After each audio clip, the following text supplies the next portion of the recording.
everyone, and welcome back to my channel Gabbabetic, and welcome to today's video where this is the second recipe video. So today we are making gluten-free carrot cake. If you're wondering why I'm saying it's the second video, it's because I did a little baking vlog where I entered a baking competition with this recipe. Find out how I did in that video, I'll link it down below.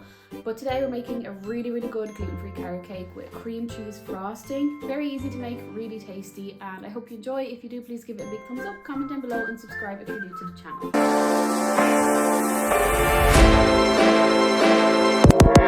To start the carrot cake, we have our first three ingredients, which are going to be our oil, brown sugar and eggs.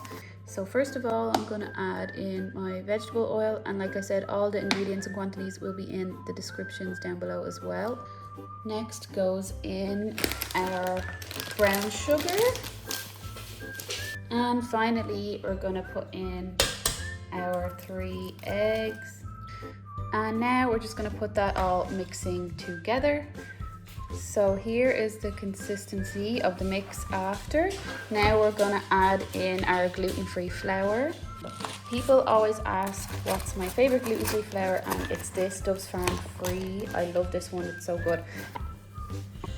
And our spices, so I love cinnamon. We're going to have a teaspoon of cinnamon and half a teaspoon of ginger.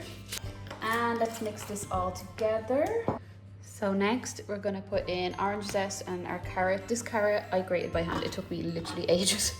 So I'm not going to put this in the mixer. I'm just going to do this part by hand. So I'm just going to do a bit at a time because I want it all nice and even throughout. And finally add in some orange zest. So that's the carrot cake. It looks really good. It's so orange, which I really want it to be. It's going in the oven 160 degrees Celsius for 50 to 55 minutes, or until it comes out clean with a skewer. So I'm going to put that in the oven now and I'll show you after. So I've just taken my carrot cake out of the oven. It's looking really good. I'll show you it later when we take it out of the tin, but for now I'm just going to test it. Put this in, and you want it to come out clean like it did there. So I'm going to leave it to cool in the tin for a bit, and then we'll take it out and let it cool there as well. Okay, so I've taken it out, I've let it cool, and it's on the wire rack now. So it looks so good. Oh my god, the smell. I tasted a little bit here. It was so good as well. So we're going to leave that cooling now. I'm actually going to leave mine overnight, and in the morning I'll put on my cream cheese frosting. But honestly, if you could smell this, it smells amazing. So show you the cream cheese frosting next. To start our cream cheese frosting, you want to let your butter get soft overnight, and then we're going to mix it on a stand mixer for about 5 minutes until it's pale. So after about 5 minutes, or until it's looking pale, we're going to take it out then and add in our icing sugar. So because icing sugar goes everywhere, I recommend doing it in 2 stages and mixing between each. So I'm going to do the first part now, and I'm actually going to sieve it in because I find that sometimes there's a bit of clumps with icing sugar, so I want to get rid of them and not have a grainy mix. And finally, the last ingredient, so we're going to put in teaspoon of vanilla and our cream cheese, and then we're going to mix this for 2 minutes on the mixer. So my buttercream is ready, but it's very hot, so I'm putting it in the fridge for 15 minutes to chill.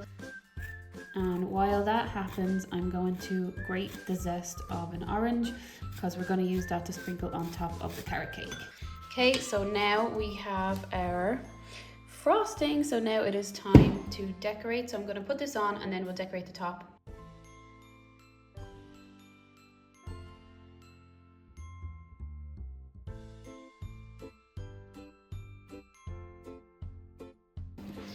And finally, just to kind of contrast it, I'm going to put a bit of orange zest, sprinkle it on top, just to make it look really orangey like carrot cake. And here is the finished product. I just brought it outside. You can see it in full in the nice bright sun, and you can see how good having the orange on top really contrasts the cake. And here is the inside of the carrot cake, just to show you how the layers look and how well it's all holding together gluten-free. So I'm really happy with that. I hope you enjoyed the video. If you do, please give it a big thumbs up, comment down below and subscribe if you're new to the channel, and tag me if you do bake this. And yeah, enjoy this gluten-free carrot cake.